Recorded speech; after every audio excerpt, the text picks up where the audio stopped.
from all of the founders. We appreciate everything you've done. It's been amazing, the programming and the speakers that we have, so thank you.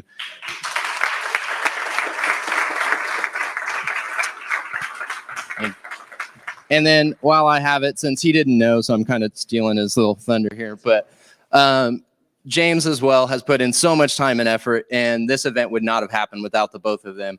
So I appreciate you coming back to Wichita. Thank you. Thanks, bud. Really appreciate it. That's super cool. But enough about me, right? You don't want to hear about me. I've already shared way too much about myself. I want to introduce you to first Alex Mariotti. Her husband, Daniel Mariotti, and their 3-year-old twins, Asher and Reagan, have taken pride in being a part of the Wichita, Kansas entrepreneurial community. Yeah, come on up, Alex. You may know them as the owners of El Primo Espresso Cafe. I love it. I got my wife all of her gift cards from El Primo this year with stocking stuffers. Or their We Buy Ugly Houses franchise. Alex can also be credited with her volunteer contributions to the community. She creative influence has been fueled by a variety of her professional background in real estate, recruiting, and healthcare, and continues to seek opportunities to be a part of her local community. Yeah, give it up for Alex, please. Yeah. Hi, everybody. Also, Mark Janzen is a venture partner with Kubera Venture Capital, having been involved in multiple startups, including Janzen Software, Whittemere Capital, Appliance Technologies, and Avalera Inc. Thank you. Mark now spends his time redefining the cutting edge by acting as an active investor and mentor to seeds and startup companies in Wichita and Seattle through his role as venture partner with Kubera. When he's not meeting new founders, you can find Mark in his home state of Kansas, a graduate of Bethel and North Newton. He's also a film lover, serving on the board of Tallgrass Film Festival, one of my absolute favorite events in Wichita. So thank you, by the way. Finally, help me welcome Greg White, also a venture partner with Kubera Venture Capital. Greg? Give it up. Give it up for all our speakers. So now I'll turn it up yourself. Thank you. Parker. And Parker McConaughey. There he is. Here, you start. Hi, I'm Parker. I work here. Well, it looks like we did the introductions already. So you guys just want to jump into it? Let's jump into it. Before we do, though, I want to second Chris and James and everyone who put on. What an amazing event this week. Thank you. Okay, yeah, now let's jump into it. So one of the questions that I was thinking about, and it's a simple one for this panel, is what do I need to know before I write my first investment check? We'll start with you, Greg. Oh, thank you. What do I need to know? Well, that's a long list, and fortunately, James gave us a lot of insights into what makes a great company, what makes a great investment, and we've gotten some good discussions over the course of this week as well. But what I need to know is I need to know that we've got a good founder, good founding team, a complete founding team that gets the problem, is coachable, is able to understand and build a solution for the problem, and also pivot when inevitably that comes. I hate the P word. We all hate it, but it happens to everyone. You're almost never right the first thesis you have in terms of what you build as a company or the problem that you attack. But as I'm gonna let you say your part, but basically if you're in the ballpark, you've got a chance to get on base. So that's what you need. That's what I need to know. Thank you. In addition to what Greg said, I think you got to calibrate yourself. So venture capital and angel investing is a power law. So the median return for a lot of these kinds of investments is 0, and the far right side is like 10x, 100x, 1000x. So you got to be careful not to deploy all of your capital on one bet. Greg and I were talking about this yesterday. It's easy to get enthused and passionate about entrepreneurship and just kind of fall in love with every company, right? Because you just want the whole game to succeed. And you got to step back and be a little more clinical and say, no matter how much this one company's great, I'm going to place one bet, not 5, and I'm going to bet on 4 others as well. So. I fall in love with all the companies, so I'm a bad example. My husband and I are fairly new to the investing game. We wanted to really show that, at some point you have to get a start. We wanted to diversify our portfolio because we've played the stock game. We've also have quite a bit of real estate. And so we wanted to do something a little bit different and be able to support our community. So it's been nice having, a community to be able to come and see all these great ideas and be able to invest in it and while supporting them and creating new jobs. Great. Thanks, Alex. One of the things we were talking about yesterday, and I know this question is really for Greg and Mark, I think, because they work in venture capital, but they've also done startups. And so will either one of you or both of you tell us a little bit about the first check you received as a startup founder? Go ahead. Okay. I was afraid you were going to. So my first check was not, it was not angel. My first check was private equity. So we bootstrapped our company. My angels were my three little angels in their college funds, and $660,000 worth of credit card debt. So, sorry, Rob, didn't mean to choke you up there. But that is essentially what we did. Was we bootstrapped our company, and I know of a lot of companies who have received angel. I've been a member of an angel group in Atlanta, and I've seen some of what that is. And I have been an angel pretty much since I became an entrepreneur. We'll talk about that later. You're but yeah, angel. Honestly, I've never received angel investment other than my three little girls. So they got a pretty good return. Maybe not 100x, but they did okay. My first check, I was still in college. I had this idea for a business, and there was this sort of mentor figure, and he's like, "You talk about this all the time. What would you need to get this off the ground?" And I said, "I'm not sure. I'll tell you tomorrow." And I went back and I kind of sketched out a business plan. I was like, "Boy, I think I could do this for $10,000, right? Like that should be more than enough." So I told him that he loaned me $12,000 for a third of the company. And I thought, what, this is amazing, right? Like this is more, I was renting a room from my grandma for $100 a month. I knew I could eat at Taco Bell for $1.99. And I thought, like, this is a lot of runway. And so that was my first check. And he did really well on that, by the way. A third of the company was a lot to get for that. And I did all the work. He didn't do anything.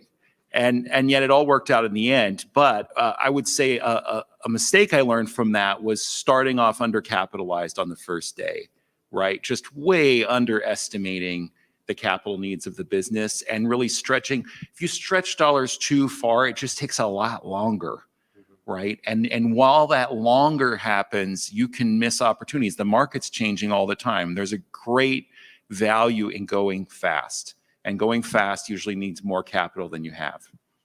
Yeah. So, go ahead. First check. Well, maybe instead of first check someone wrote you, Alex, would you like to, and you don't have to name figures, numbers, companies, anything, but would you like to talk a little bit about the first check you wrote as an investor? Yeah, sure. The first check that we wrote, I've realized kind of with investing, a lot of it is based off of self-interest. We've kind of invested in stuff that we think are really cool. That's something that can really apply even to our lives personally. So the first company, it was kind of a tech company, and it mixed up a CRM and a point of sale together. And it was something that was so neat that we could even utilize in our coffee shop. It's not currently doing that, but it was something that was so cool and so innovative that we were like, we have to get on board, even if it's in seed funding. We knew it was risky, but it's something that made us excited, and we wanted to get more involved with it because, those are the kind of companies you want to support. Something that's innovative and something that can apply to your own life as well. So that was the first one, and they've been really great at communicating. They also put a cap on valuation, which is awesome. So it's been fun. Same question, Mark. First check I wrote. First check you wrote. How's it doing? I think it's more interesting to think about the first check I didn't write. Yeah. Okay. I think I told you guys this story yesterday. I had my own business. Some entrepreneurs approached me. This was the mid 90s. They were starting an internet service provider. They explained to me what that was. This was before AOL. And I was like, now what? And I said, explain it again. And they said, basically, if you'll just buy and donate the server we need to get it started, we'll give you 10% of the company. And I had him do the whole pitch again. And I said, no, this internet thing, I just don't think that's going to work. And so, that's the first check I didn't write. And I think the lesson there is humility.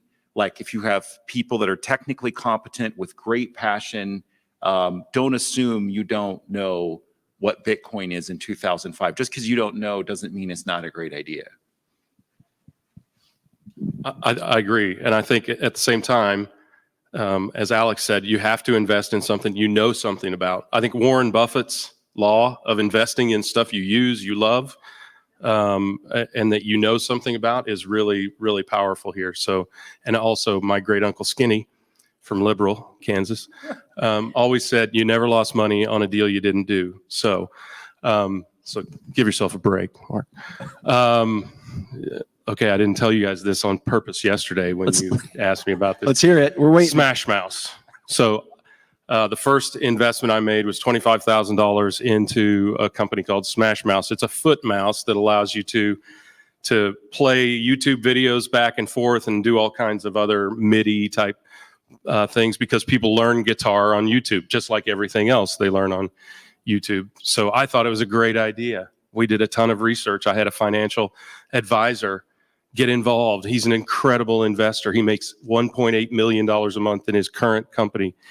Everything that he has ever touched has turned to gold, except Smash Mouse. So I am now the proud owner, 100% owner of a company called Smash Mouse, which you can look up on the web. I think we still are paying to have the website up there. That never went anywhere. We had Fender interested in it, and we couldn't produce the product. We had a founder who was uncoachable, utterly uncoachable, and we had to fire him after about $75,000 worth of investment and take over the company. But none of us have the time or wherewithal, and of course the return on investment isn't substantial enough for us to do anything yet. But I haven't let go yet. I have not let go yet. I am still going to deliver one of the original Smash Mouse mice to Groover Labs, and I'm going to see if Kurt Gridley can save this thing. So mine was a huge abject failure. My first angel investment, and I'm not afraid to admit it. It was terrible. Smash Mouse, not Smash Hey now. Mouth. Hey now. You're an all-star. Oh no. So something, Alex, that you were talking about earlier with that first investment check, you were talking about, you saw, a use case for it with your own business. It may not have been specifically for that business. So as people that invest, how much do you have to know about the product or the company that you're investing in? Does it have to be like directly, or can you see a use case even though it's a little bit outside of your wheelhouse or what you do or know specifically? I mean, I want to make sure that the target market is big enough for, make sure that they apply to all the customers that they are going to be able to get. You don't want to, limit your market. So I definitely think that it's important that the product actually be able to serve a wide range of the community versus, a very small market. So I think that's something that's really important. Okay. I think you have to know a ton. And for me, if it isn't SaaS software, which is the one thing that I truly understand well, then someone else I know and trust has to be in the deal who does understand it, or I just won't write a check. And that's I think the older I get, the more I invest. Actually, I think the narrower my focus and the less that I think I know, and the more I want to get other people involved. And I think actually for those of you here in Wichita, like AVP is a great answer to that question, because instead of individuals writing checks, you're getting together as a group, you're pooling your knowledge, you're looking at the deal, you're asking questions together, you're hearing each other's ideas, and everyone makes a smarter decision that way. And so I think, the most important thing is to not over rely on your own judgment. Like the crowd is smarter than you are.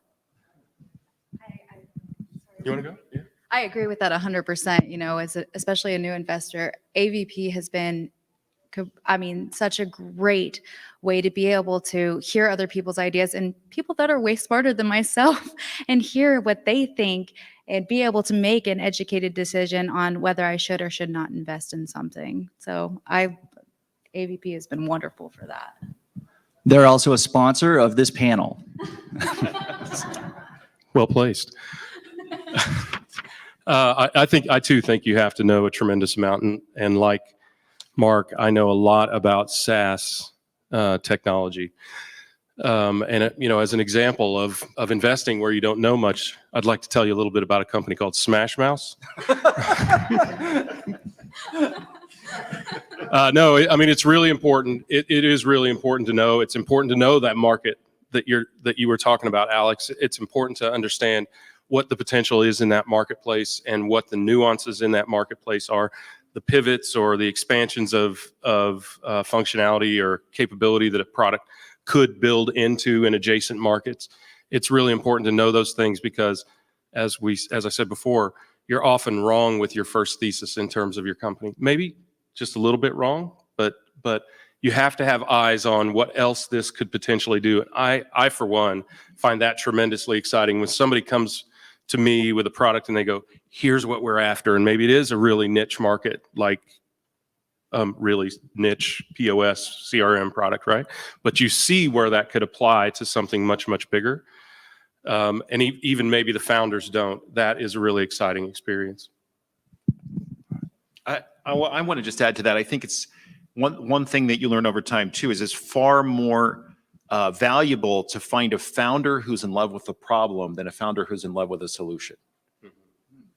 Because a founder who's in love with the problem is chasing the need instead of being enamored with the solution and trying to find a way to sell it. And I've done that, right? I've invented a hammer and then gone around tried to sell it, and it's hard. Eventually, hopefully, you hear the signal coming back. But it's a lot easier to start with being just enamored. Like there's this huge opportunity and nobody sees it. That's really exciting to hear. Very rare too. Yeah. That is enormously rare. That somebody doesn't have a solution that they're trying to find a problem. I'm hearing that a lot in crypto though. I hear people just be like, I know the solution's there somewhere nearby. If I find the right smart people, we can go solve it. NFTs, Web3, crypto, all that. Like there's a ton of solutions in search of problems there, but there's also a lot of people who see like where it's going. And I will admit, like I'm not an expert in that. I'm not going to solo invest in a Web3 crypto company. For all of you Web3 entrepreneurs out there, sorry. No, I would invest. I'm just not going to do it solo. Oh, Right. You've got it. But we talked about this, and I think you've talked about it a little bit already about solo investing and getting pulled into an investment and talking about research. How important is it that you know somebody who's already invested in a company that you're looking at, or a founder or a startup? Talk to me a little bit about that. It's incredibly important. If there are people whose track records you trust, who have gone before you and have been in the game longer, and one of the companies I invested in this year, I got an email from a guy. He said, your ex-boss said we need to talk. Can you do a Zoom call? And we start the Zoom call. I said, great. So what'd he say? He said you're going to invest in this company and that we need to talk. And I said, okay, well, you have my attention. Right. If he said I'm going to write a check, that's something. And then I started finding out all the other people I knew that were in the deal and why they were in the deal. And I was able to call them and said, tell me why you like this company. It was very convincing. So What would you like to say?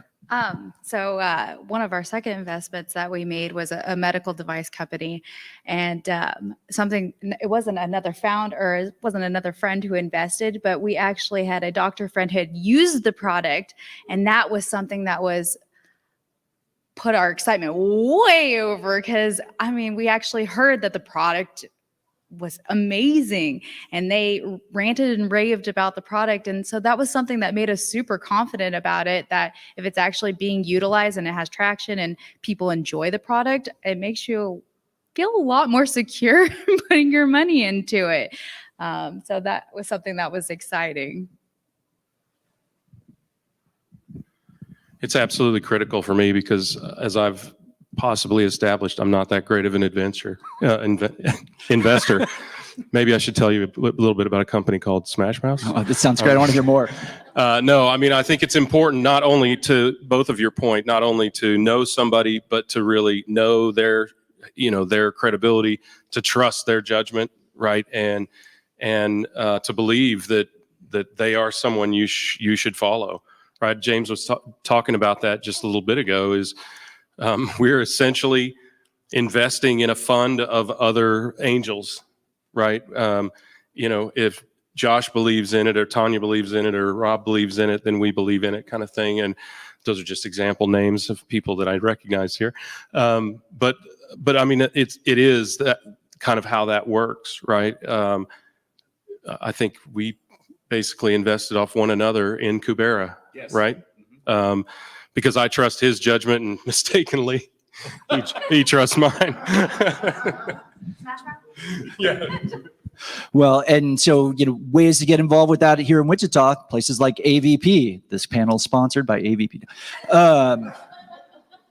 So, right, I'm working on it. How involved as investors, how involved are you guys? Are you all with the companies and the founders that you invested? What kind of communication do you expect? Alex, you talked about good communication already.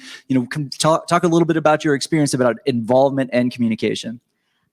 So far, we've gotten about monthly updates, sometimes even a little bit more. So far, the communication has been really great.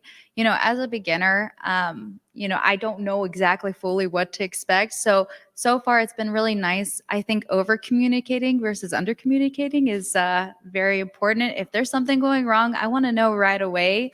So, I mean, I feel like if you're hiding it, then I'm going to be questioning a whole lot. So. I think it's almost, you can't over communicate to your investors.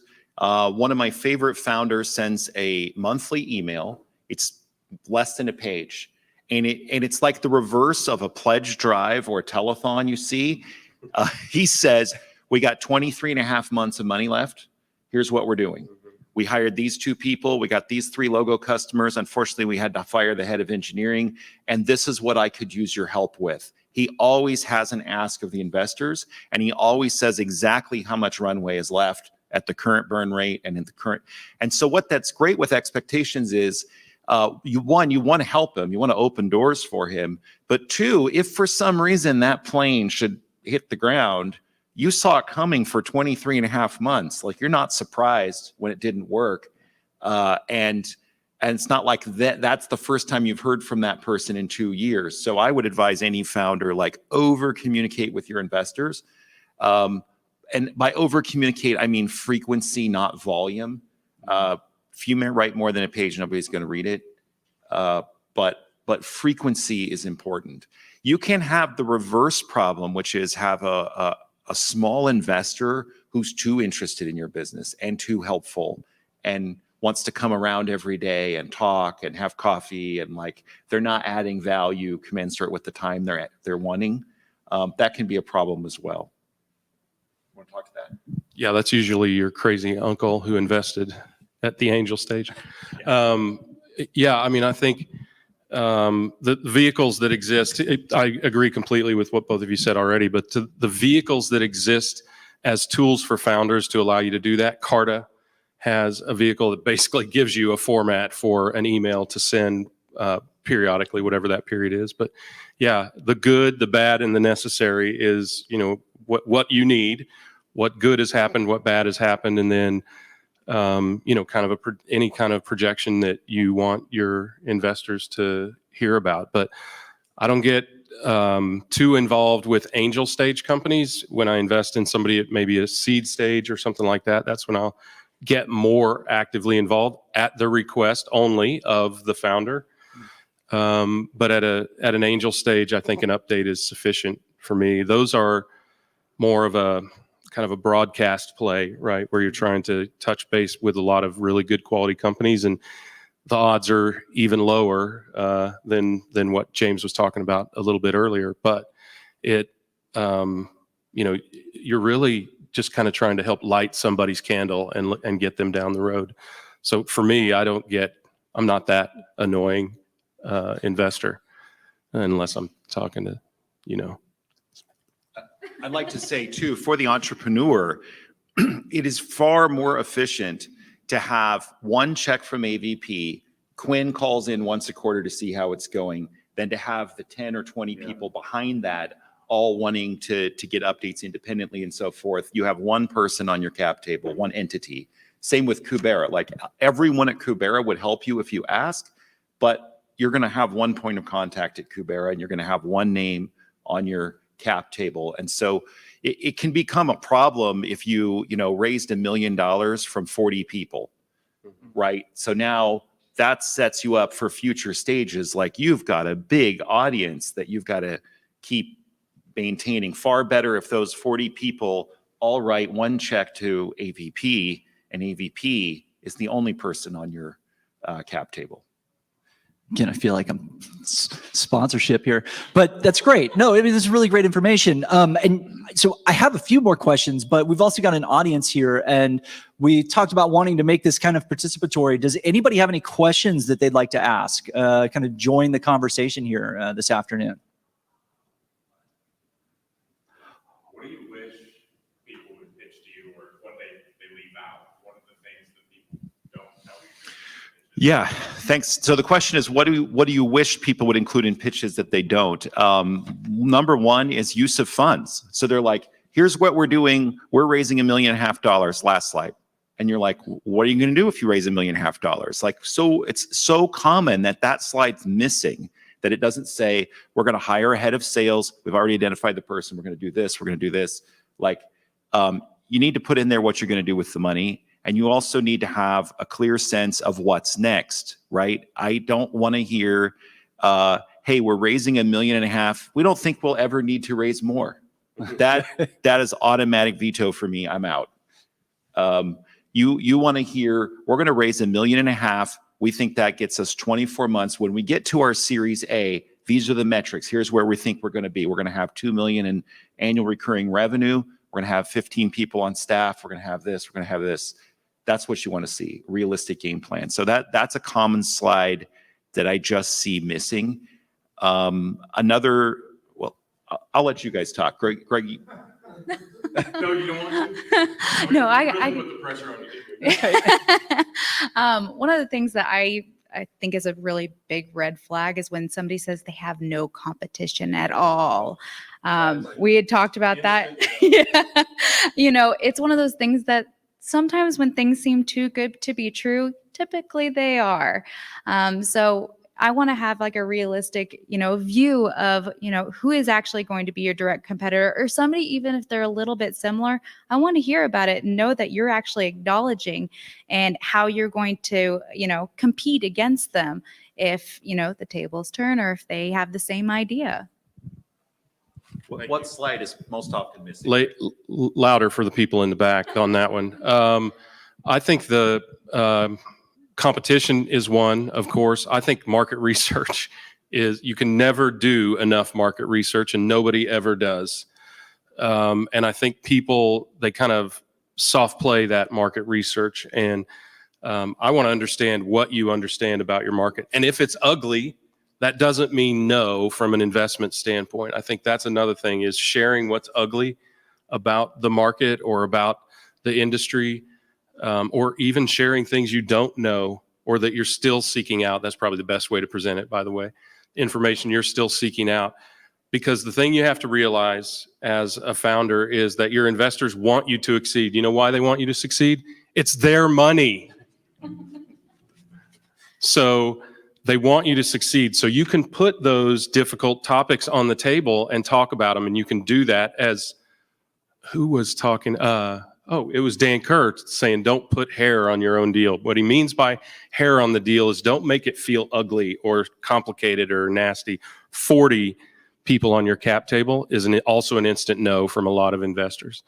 But you don't want to overstate it, but you do want to offer two things in any presentation. One is that you don't claim to know everything, because we know you don't, because most of the people we work with do know everything, not us, but other people we know. Just ask them. And the other is coachability. That is absolutely critical. Any indication of coachability, any showing of need to improve on your research or other aspects of the deal shows coachability, shows your confidence in yourself, that you know you can put difficult things out there and survive them. Again, Dan talked about that yesterday as well, of saying, hey, I don't completely understand this, or I don't know where this is. That's at the VC level, but also at an angel level. It's great to do that, because you just might find that some of the people at AVP, which this discussion is brought to you by, there are so many resources in these angel groups that there's likely someone who can help you there, whether they've invested in you or not. They have a vested interest in making sure that the group's investments make it through. So, any other questions? I might have missed this in the beginning, but what is your guys' specific things that excite you, that you're really interested in investing in, and then where are you guys at in the cycle right now for your fund? I'm going to let Greg talk to that. He's been in the group longer. Yeah, so from a VC standpoint, our thesis is pretty strict. We invest in supply chain industry 4.0 and future of work, anything that kind of falls into that space. So, and you'll find that too, by the way, again, this has been referenced a lot this week, is that investors have a pretty strict thesis often, and a no from them or a not now from them doesn't mean never or no forever. But that's where we are. And from our standpoint at Kubera, we're looking for companies that have eyes on about $1 million in revenue, depending on whether it is a pre-seed, a seed, or an A round investment. They must have revenue. Good point. Yeah, some revenue. And the thing to understand is our thesis is we will invest as early as pre-seed. So that could be a couple $300,000 in revenue. That's some of the companies we've invested in. Seed level, all of these used to have letters, by the way, but the investments have gotten so much bigger, you would run out of alphabet pretty quick. So pre-seed is, that was funny, wasn't it? Yeah, I find it sad, but anyway, pre-seed is for very early stage. Seed, of course, you've probably gotten some angel investment or something like that. And then we'll follow on to the A round. And then once we have hit the first round of venture, what is traditionally been called venture investment, then that is as far as our company will invest. So we'll hold back reserves up to that point. And then we can help you, and often do. And we have firms that we work with that invest at A round and beyond, and we can create a relationship with those investors. As far as angel investment, right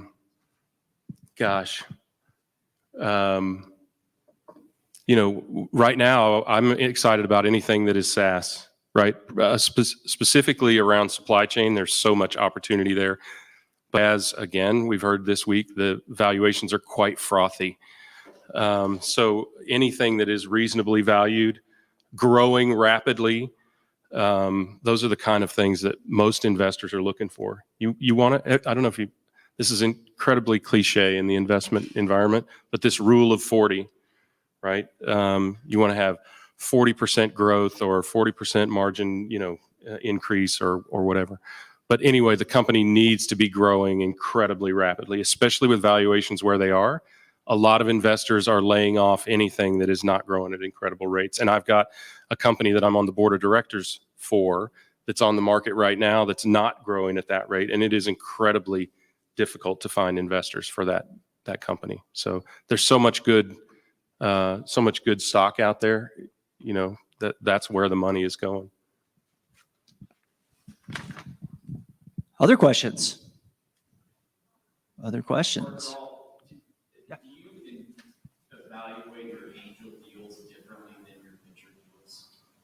I do. Yeah. So the question is, do you evaluate angel deals different than venture deals? I certainly do. Like, I will invest as an angel investor in a local company. I know the founder. I want to support them. I think they have potential.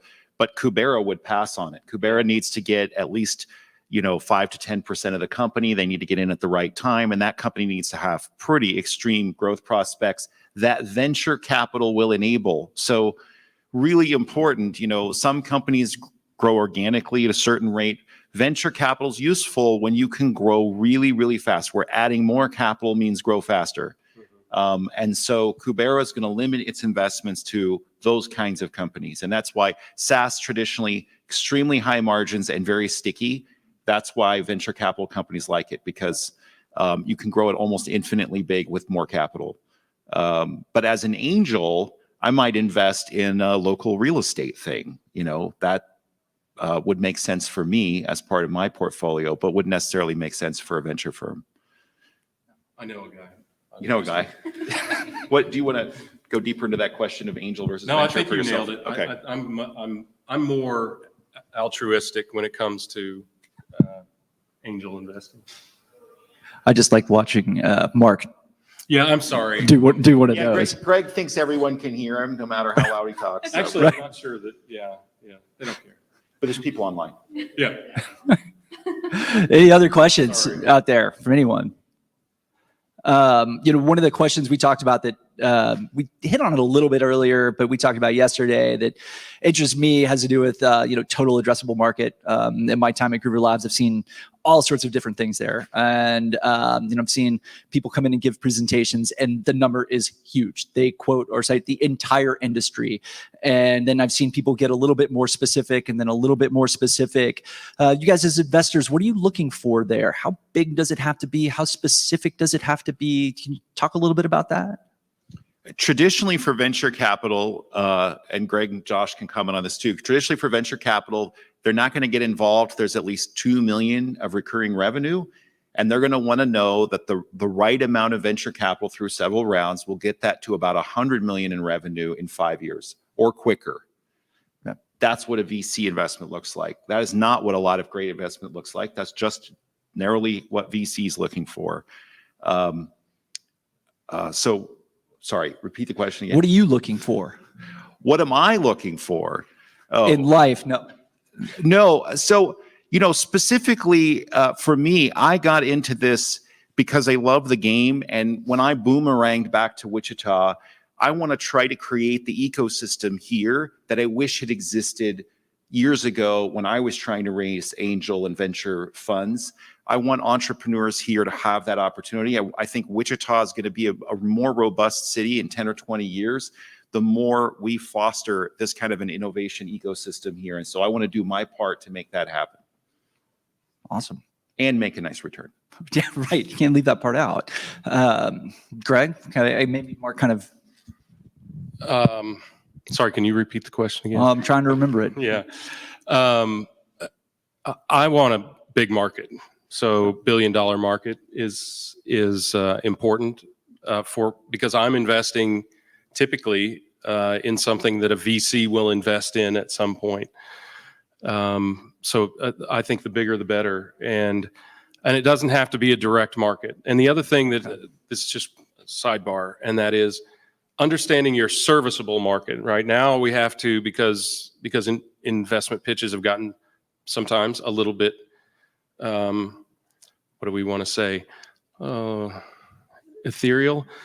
Now we have to identify the SAM, the serviceable addressable market, what you can actually address with the product that you have today versus what the total market is. And also, I often now ask the question, is that the entire market? Meaning, if you service, pick a market, It's $14 billion. That's what the industry sells, not the amount of technology that the industry buys. The total addressable market is the type of technology that you're selling and how much they have or are expected to pay for it in the future. So it's become a really, really tough thing to kind of fight through that, because a lot of founders everywhere don't really don't really understand total addressable market. So I would add to that the previous comments on the missing slide about competitors.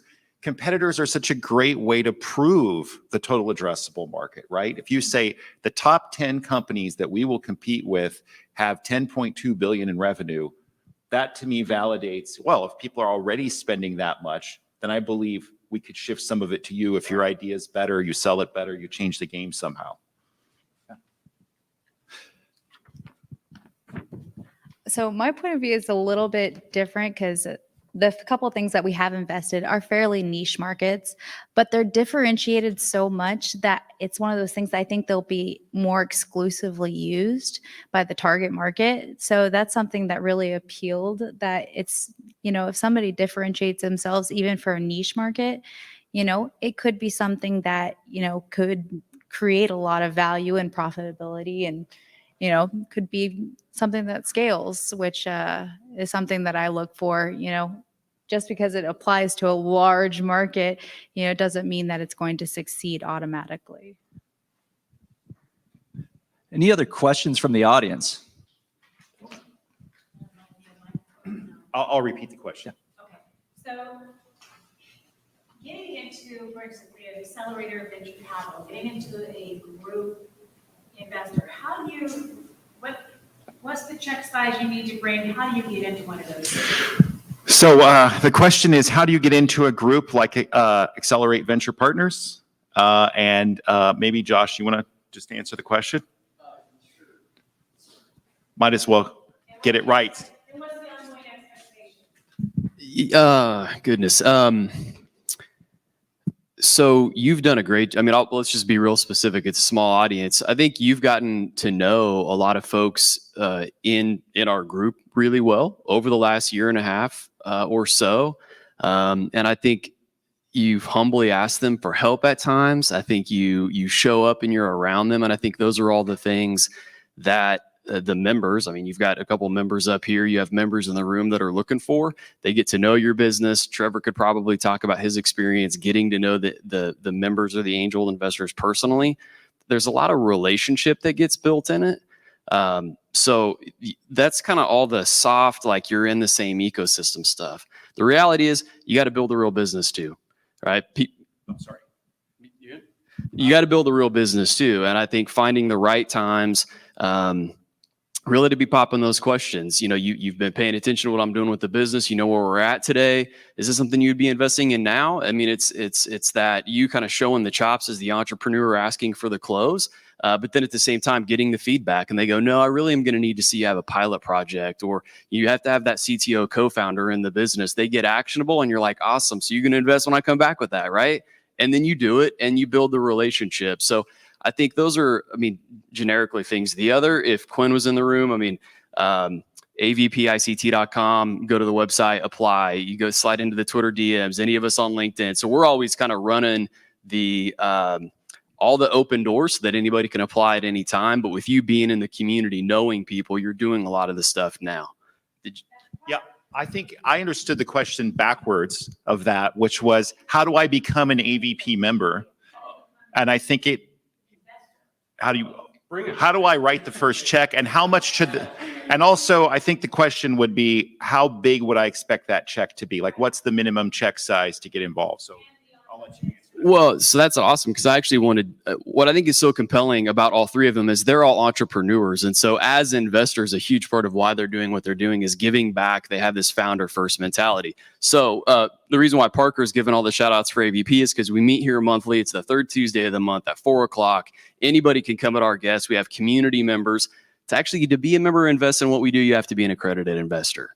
And currently SEC guidelines of the accredited investor, you have to be a net worth of $1 million, $200K in annual income, single, or $300 if you're married filing jointly.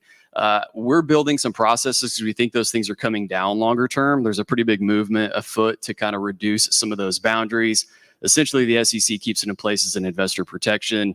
You can go blow all your money on crypto, gambling, casinos, or cigarettes, but we're not going to let you invest in a startup.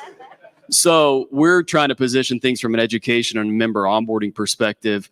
Your last question was check size. There's something different about Silicon Valley versus the Midwest, which is actually kind of backwards. Seattle, Austin, Houston, Austin, San Francisco. Angel investing is like a status symbol, but a lot of people are writing like $1,000 and $5,000 checks. And Midwest angels are writing 25s, 50s, 100s, 200s. I mean, sometimes we see angels that are putting hundreds of thousands of dollars into one deal.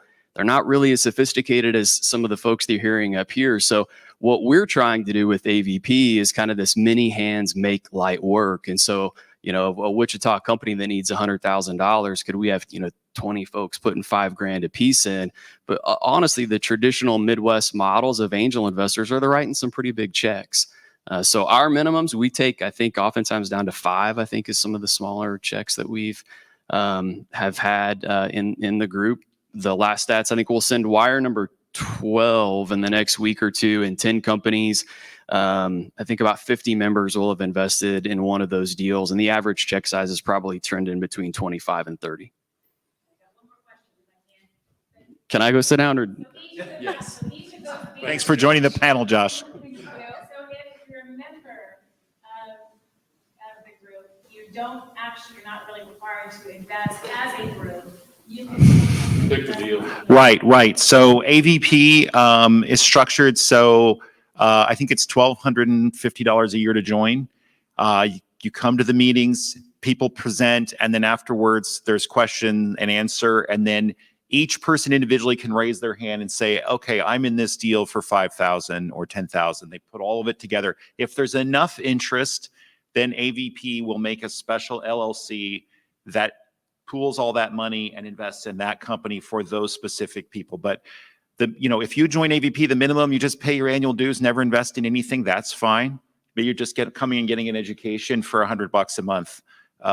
So that's a perfectly good way to do it. In other cities, there are groups where everyone writes a check up front and they spend all the money in 1 year in 8 or 10 different companies. That's a little bit different model. It has a higher upfront commitment and a little more urgency to it. And I'm sure they have those in Atlanta too. Yeah. Go ahead. Yeah, for AVP, so I've been doing it for just a short amount of time, but it's a very open area. And also the nice part is we get a talk amongst each other. And then if there's further interest, they do a Zoom call. And so we can get to the nitty gritty questions and really grill them, which is always nice, getting all those extra questions, after the pitch, you're like, oh, I probably should have asked that. And, you get to decide, what amount of risk.